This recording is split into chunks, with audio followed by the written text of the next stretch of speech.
Oh, okay, you're not doing it. All right. Hello. Hello, good afternoon, good evening, and welcome to the Friday Bill.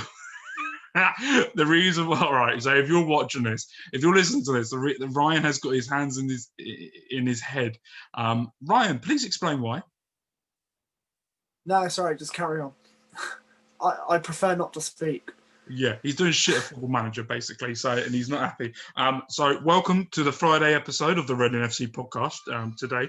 Before we get any further, and before we go, I did this sort of thing on Monday, so I'm going to do it again today. I just want to say a massive thank you to everyone that's helped us out for the past 2 weeks. Everyone that's sat down and had the time to go and watch or listen to our product that we're producing for you guys, and we're producing it on a regular basis now. We're doing 5 days a week for you guys, Monday to Friday, where Mondays we're doing Reading, doing a review of what happened over the weekend. Tuesdays we're doing the wrestling.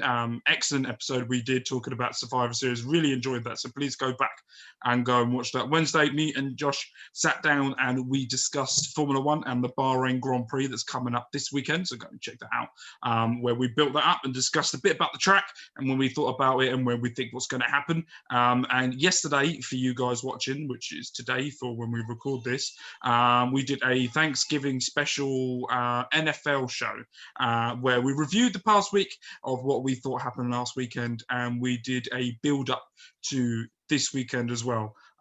We did a prediction as well. Ryan, I don't know whether you've seen or saw the predictions that we did last week, but on the NFL prediction, only one person got one score correct out of, I think it was 3 games we did, and only one person got one correct answer. Everyone else got it wrong. So we've done it again. We've done 4 games this week. The one that we've recorded now, when we record now, one of the games will be on afterwards. So I will be sitting down, quitting and watching that as well. So please go and look and watch that. We did a massive review. It was a really fun episode. Dan, Rob, and Fred are absolutely amazing guests that come on. And Fred's a Reading fan as well, but he's also a New England Patriots as well. We also discovered my team, who I'm now supporting, is Miami Dolphins. So I did my first ever review of what I thought about their game. Check out how shit it was. Support local. Yeah, support local. Don't even have a bloody local. So that we did my first ever review on that. It was absolutely awful, but I'm also getting tips and helps from the guys as well, a way off, so I can learn and do different things as well.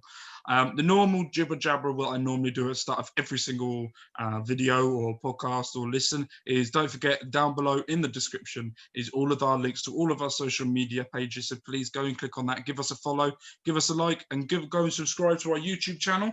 We're on 70 subscribers at the moment, growing and growing a lot more recently. So thank you ever so much for everyone that's recently subscribed. And don't forget, when you're on YouTube, go and click the bell on the top right hand side. That will give you instant notification of when we go live.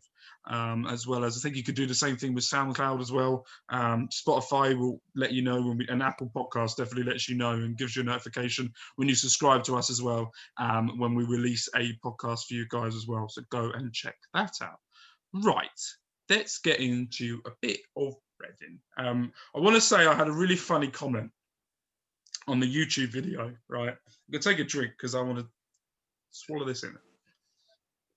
So it was on the Monday podcast where I did the thank you. I did one before.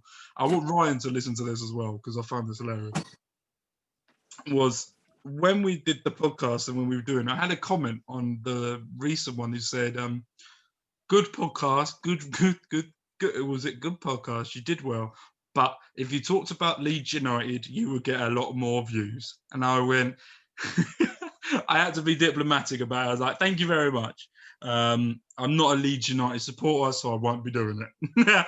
So, but thank you ever so much for that input and that comment. That's very, very helpful. So thank you. But we are Reading FC. This is a Reading FC show today. I've got the NFL one in the background because it's Thanksgiving. Happy Thanksgiving to anyone that's celebrating it in the US or over here. They're celebrating it. And let's have a good, fun episode. Right. I didn't watch the game last night. I've seen the highlights of it 2 nights ago on Wednesday. Tuesday night. I was unable to watch it due to family reasons, and I'm able to watch the Bristol City game as well this Saturday due to family commitments that I have to sort out. So I'm unable to watch it. But Ryan watched it, so we're going to get the expert analysis. Kind of. Okay, so we're going to get the expert analysis. I didn't fully watch it. Okay, I'm going to say I missed the first 10 minutes of the first half. Were you on the bog? I missed the first. Huh? Were you on the bog? No, I can't actually remember what I was doing. Oh no, I took food over to my cousin's. That's what I was doing. So I missed the first 10 minutes of the first half, and then I walked around the shop and missed the first 10 minutes of the second half as well. Oh, okay. But so before we get into that and then get your opinion, we're going to break it down a little bit for everyone listening at home and watching at home. So the team lineup come out. Raphael stayed in goal. Holmes, Richards, Moore, Morrison were at the back. Reno, Lawrence, Semedo, Ajaria, Mate comes back in, and Lucas Jow was up top. On the bench, we had Walker, Estevez, Gibson, Watson, Tetic, Onion, Elise, Aluko, and Baldock on the bench. When you saw that starting 11, what did you think? I liked it. I liked the look of the lineup a lot. I think the only thing that I said about obviously doing differently was Elise. Before we started this, I've just had quite a bit of a rant about it. But he is our most creative player, and we don't look like creating anything. Yesterday in the game, especially, we kind of had possession for possession's sake. We're passing it around, but never looked like doing anything with it. And it's kind of, I wouldn't say it's a lack of a plan, but it's like we're passing it to try and find a space and create an opening, but that isn't coming. Yeah. So there's got to be a point where you say, right, nothing's happening here, so we're going to have to try a different technique. And wasn't that what they did at half time when they brought Elise on? Yeah. And that's why, okay, I know you say that we need to manage Elise properly, but at the moment we don't have another player like him. But isn't that what Ajaria is meant to be coming in for? But Ajaria lacks that killer instinct. He's worked on it a lot. You see that against the likes of Derby, that first game of the season when he scored. Also, who was it? The recent game as well, where he set up as well. Yeah, with a brilliant through ball against Bournemouth at the weekend, wasn't it? Yeah. Absolutely pinpoint. He's worked on it a lot, but he still doesn't do it. I use an example of the Zhao goal yesterday. If that was Ajaria in that position, what would he have done differently? He'd have taken a touch, whereas Elise had the instinct to do it first time and play an amazing pass. And whereas if that was Ajaria, he'd have probably taken a touch, tried to beat 3 defenders, and then got a shot away. And I think, like I've spent the last 10 minutes saying to you before we've started here, the player that is most similar to Elise in that aspect is John Swift. So for the time being, I don't think we can afford to, as you say, manage him properly. I think he needs to be playing as much as he can. He's at that age as well. He's 18, if I'm right. I don't think he's turned 19. But at the same time, I still think you need to manage him at that age, because you don't want to get where you get some players where at that age where they pick up one injury and then it's a carry-on effect. You want to get him game time and you want to get him to play, but also you've got to take him out. And yeah, no, I understand. But he's also at that age where he wants to be playing as much football as he possibly can. Oh, of course he is. You can see he's loving playing. You can see, well, when he's not in the starting lineup, he wants to be. Yeah. In the sense of, I don't know, there may have been a couple of vivid posts on Instagram and etc. But he's our most creative player. Mm-hmm. When he's not there, you saw it with our last, what was it? Would it have been our fifth loss in a row or sixth? Mm-hmm. Fifth. You see with the other 4 games, we didn't score in 2 of them where Elise didn't have an impact. Yeah, no, I agree. The only thing that as I said, and what I try and say is, I call it the Mason Greenwood, the Marcus Rashford situation, where you put them in, get them going, get them doing it, pull them out. Put them in, get them going, then pull them out. That's my only thing, and I think that's a good way of doing it. I'm going to argue at the same time, yeah, and I agree with the argument as well. With if there's no one else in that team to do it, but then it also doesn't. It shouldn't fall on Elise to do it. It should. There's got to be some point where you've got to go to Ajaria, right? Yeah. This is the reason why you're in, and this is why I don't understand certain situations. Is certain things with what people say. You've got to really think. Don't just criticize the first thing that you see. Really think about what's happening on the pitch before you say anything. That's what I've learned to do. And when I watch a football game, I watch it and then I try and think about it when I've had time to think about it, to think there's a reason why certain situations happen. Like with Estevez, excellent player when he first come in, very good player. He's going to be a proper player when he gets older and when he gets there. But at the same time, you look at the situation that's had with him.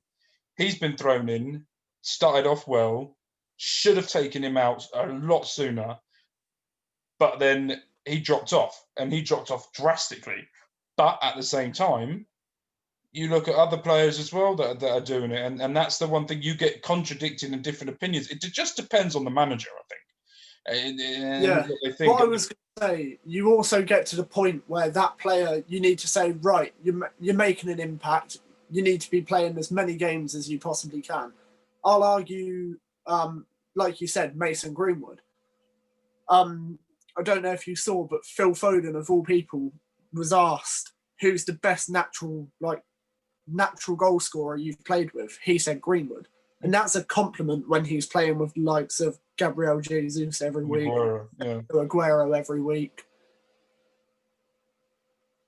No, I agree. I'm just putting both sides of it here. Yeah. And the way that I look at it is a bit differently, because I always think about to Michael Owen and the Michael Owen situation, where Michael Owen at that age was probably the best striker in the world.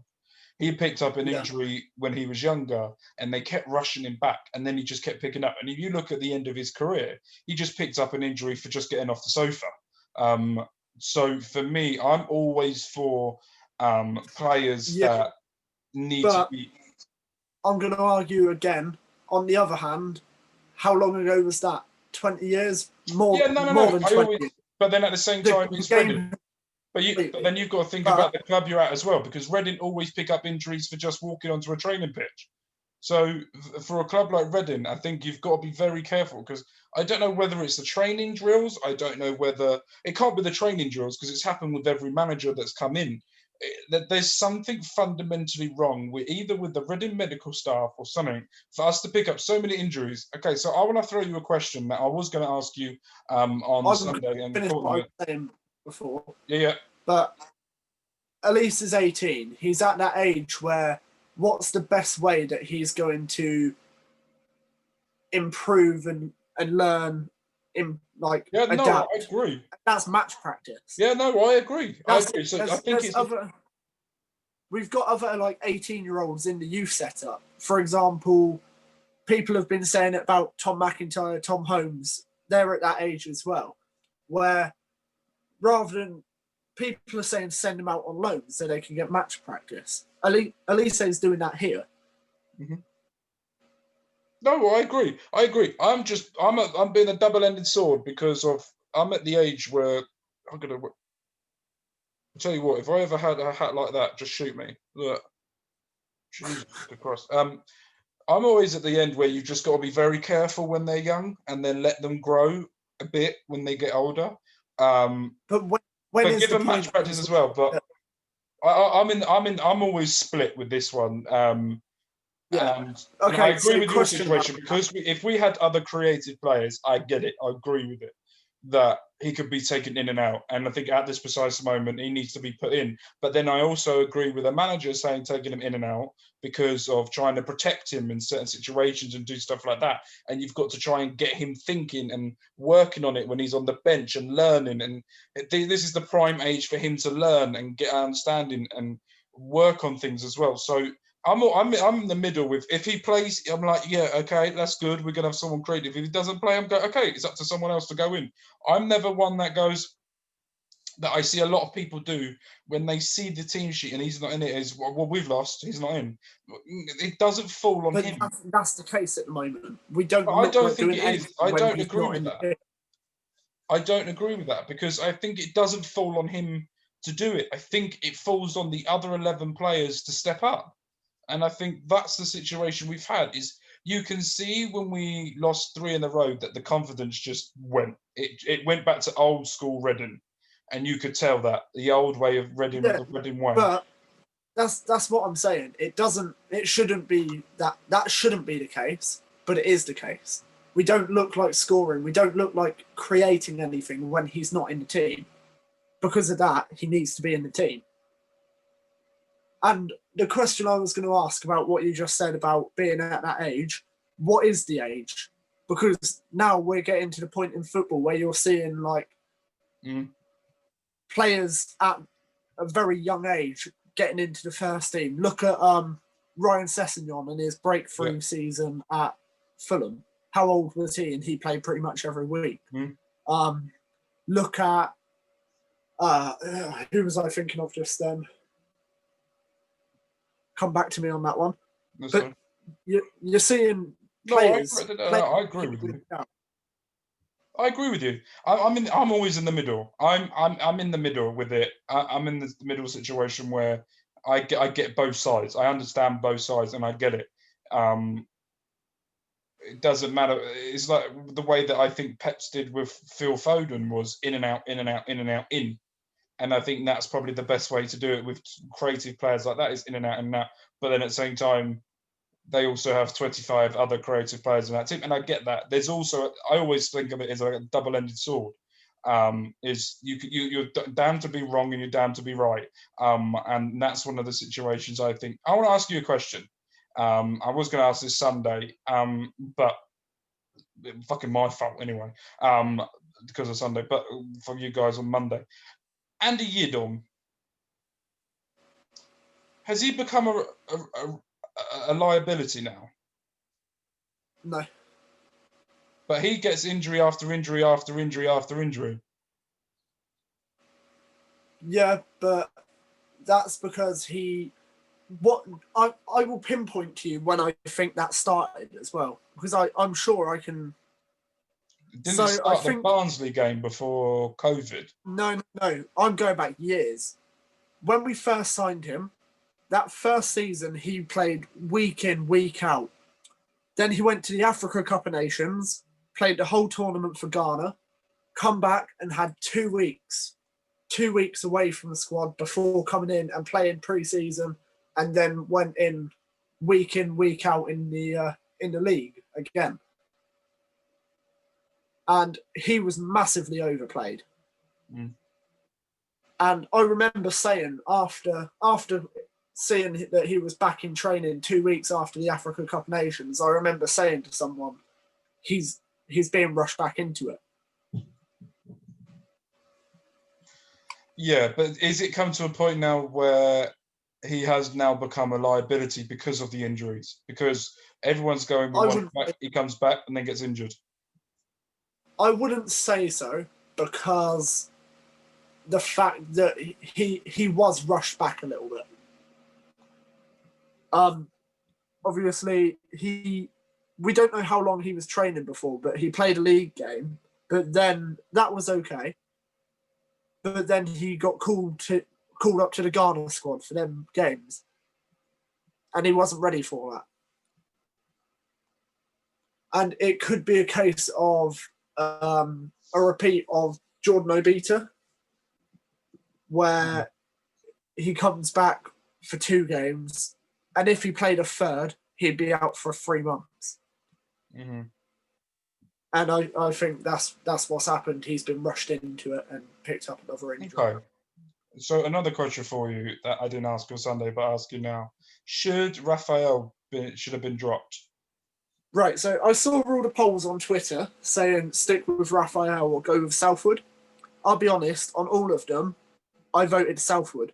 Not because I think Raphael should be dropped, because I want to see an academy player come through and see what he can do. Mm-hmm. So it wasn't because of Raphael's form, it was more because I want to see what Southwood's capable of if he's up to championship level yet. So I saw a lot of things talking about Raphael during the Millwall game, and I don't think you can blame Raphael for the Millwall goal, because I watched the highlights of it, and that is a wicked free kick. There's no stopping that free kick. He sort of, I've seen a lot of people say he's redeemed himself for the mistakes he made for the past few weeks. In that game, he made a couple good saves. Would you say that? In the Millwall game? Yeah. Definitely, yeah. He did make a few good saves. Again, I think his distribution, there was a couple of times where... Yeah. Mm-hmm. And also, with the free kick, it was a brilliant free kick. I don't know if you've seen it, but it was fantastic. He was quite far over. He offered him a lot of space on that side of the goal. Mm. And Jed Wallace isn't a player that you want to be offering that space to. He's shown time and time again that he's capable of doing that. But I still think if he was over a bit more, the power on that free kick was... Oh, no, it was still unstoppable. But I get what you're saying. What's the old saying? Free keepers wouldn't save that. Yeah, I get what you're saying. So how would you rate Reading's overall performance in that game then?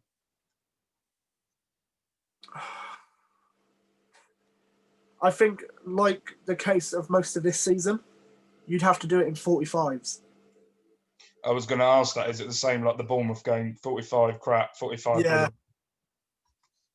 So I'm going to say, first half, it was boring. It was awful. Like I've said already, it was possession for possession's sake. Like, don't get me wrong, I completely understand. If you have the ball, the other team can't score. But in Reading's case, I wouldn't presume that to be true all the time. Yeah. But I know. 2 seconds. Yeah. Pause the recording and go. And back the recording. So the first half, it was possession for possession's sake. And like I've just said, if you have the ball, the other team can't score. And in all fairness, we looked defensively solid. Again, because it was just that one moment of absolute magic from Jed Wallace. Yeah. Then second half, I think the last 15 minutes especially, I was impressed because I feel like I saw something from Reading that I haven't seen in the last few games. And that is 15 minutes to go. And we are pressing them. They've got the ball 20 yards away from their own goal. And we're on them straight away. And I think that's been the real difference the last 4 games that we've lost. You see with, especially that first half against Bournemouth, as soon as the Bournemouth player had the ball, we're on them. The intensity has been fantastic. And we saw that last 15 minutes against Millwall yesterday. So I see as well a lot of criticism towards a lot of players. Do you think our fans are criticising too much, or do you think they're right to criticise? Our fans always criticise too much. That's a good point. Right, moving on. Let's go on to Bristol. I'm going to say as well now, we could be 3-0 up after 25 minutes and our fans will still moan. So before we get on we're going to do the Bristol game, and then I want to talk about fans returning. We're going to have a little chat about the fans returning in a sec as well. So Bristol City versus Reading. Bristol City we have beaten Bristol City 39 times. We have lost to Bristol City 39 times, and we have drawn against them 20 times. The very first meeting between them was the 26th of August, 1922, and Reading won 2-1 in that game. I remember that. I remember that like it was yesterday. The previous 5 meetings between them, 26th of December 2017, we won 2-0.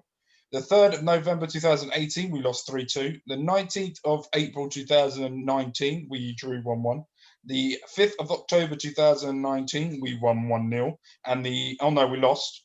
All right, I've got the Bristol side here, so I've got to remember it's the other way around. So the 26th of December 2017, we lost 2-0. The 3rd of November 2018, Reading won 3-2. The 1-1 draw stays the same. Bristol City beat us 1-0 in the 5th of October, and the 28th of January 2020, we lost 1-0 again to them. You had one job, Mark. I did. I've just realised that it's reversed. That it was reversed halfway through. Job. I know. What are you thinking about this game? It's going to be a tough game, obviously.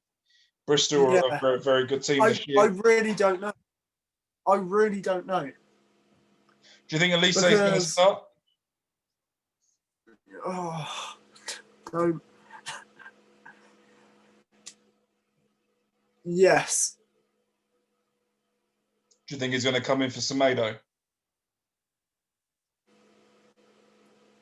I don't know.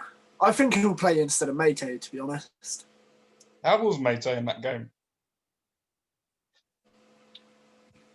I can't tell you, to be honest. I don't remember. Right. So we've got Bristol score predictions. It's going to be a tough game. I think it's going to be a very, very tough game. We're back on Sky. So, score predict. What are you going for?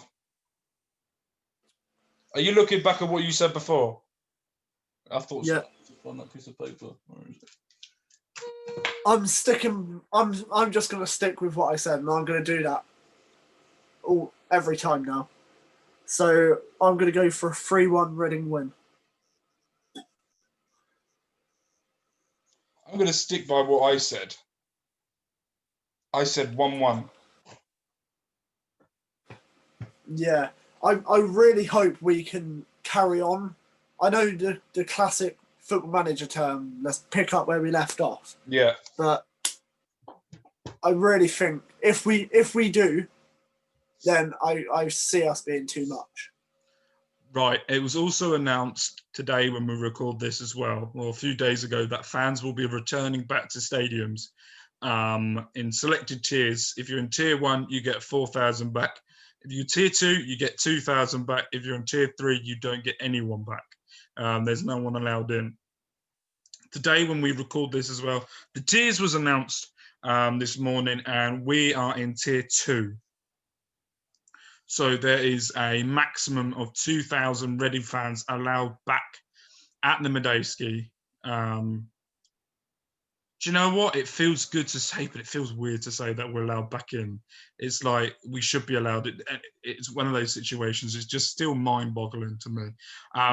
Tier 2, we're allowed back in. It's gonna be incredible when we see fans back at Medeski, isn't it? How are you feeling? How are you feeling about the tier? I see some people say do what they do in Germany, where they have a percentage of it. But all I'm going to say is my opinion on that is, yeah, I think that's a good idea, but we just want to get back in. Let's get back in. Let's build from it from there. It's going to get reviewed later on in January. I think it'll be reviewed to see the tiers. The tiers get reviewed in the middle of December, I think, as well, going up and down. So we might go down to tier 1, where we could get 4,000 fans back, and then it probably get reviewed again later on. And full national lockdown. And then back in lockdown probably again in January. So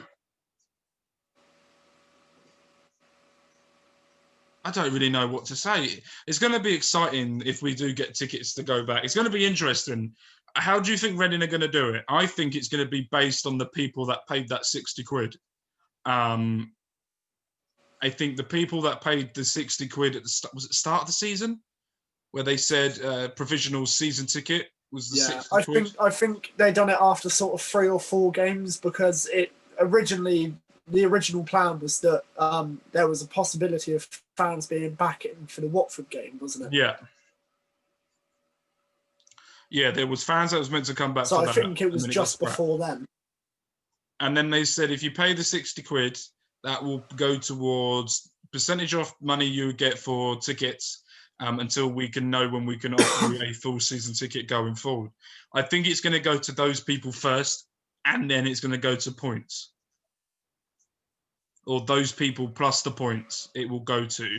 I paid the 60 quid. I'm fine if I didn't pay the 60 quid.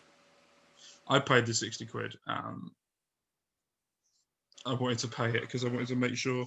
So it's going to be interesting to see how they do it and what they do. But exciting times that the first game back will be Nottingham Forest. 5th of December will be the first game, which is my daughter's birthday, which I think my partner is trying to get me to go to so I can leave. Didn't you say, even from pre-season, that was going to be your daughter's first game? Yeah. Yeah. Yeah, but I don't think she'll be able to go. But it will either be mine and my daughter's first game or my first game. It's going to be one of ours. Or I'm just going. I'm like, fuck it. I've been 8-9 months without football. I don't care. We have birthday every fucking year. I haven't had football for 9 months.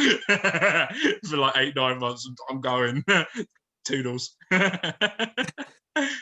Father of the year. Right, so I'm going 1-1. You're sticking with 3-1. We're going to tweet that out as well, so everyone go and let us know your predictions as well, where you think what you think is going to happen, and then we will go from there. But we will be back Monday with Ryan and with Courtney. Hopefully, I'll message you two tomorrow. I'll try not to. Actually, do it this time, please. Yeah, that was my fault. I will message you both and get you guys ready for Sunday when we do it. We'll have to do it before or after the Formula 1 Grand Prix anyway, because I want to sit down and watch that. And then, yeah, back to the normal schedule next week. Monday will be with Ryan and Courtney talking about Reading. Tuesday will be about wrestling. Wednesday, Formula 1, doing the review of the Grand Prix. Thursday, NFL, seeing how we do on those predictions. And now all the Thanksgiving, we'll review the Thanksgiving football. That's on today or yesterday for you guys now that I'm watching it right now. And we will review the Sunday football. And we will be back for, I don't know who we're playing next. Who are we playing after this anyway? We've got Bristol City, then it is Sheffield Wednesday, then it's Nottingham Forest. Oh, yes, because Sheffield Wednesday can't have any fans in because they're in Tier 3. They're not allowed any fans in. And then who have we got after that? I think it might be Norwich. Are we playing the Tuesday or Wednesday? We're playing Wednesday and 7:45 Sky Sports football. And I presume that'd probably be the red button, I gather. 7:45, and then the Saturday the 5th of Nottingham Forest, isn't it? 5th of December, first home game of the season will be Nottingham Forest, and then we will go from there. But thank you guys ever so much for watching. We will see you guys Monday. Bye. Bye. Bye. Bye. Bye. Bye. Bye. Bye. Bye. Bye.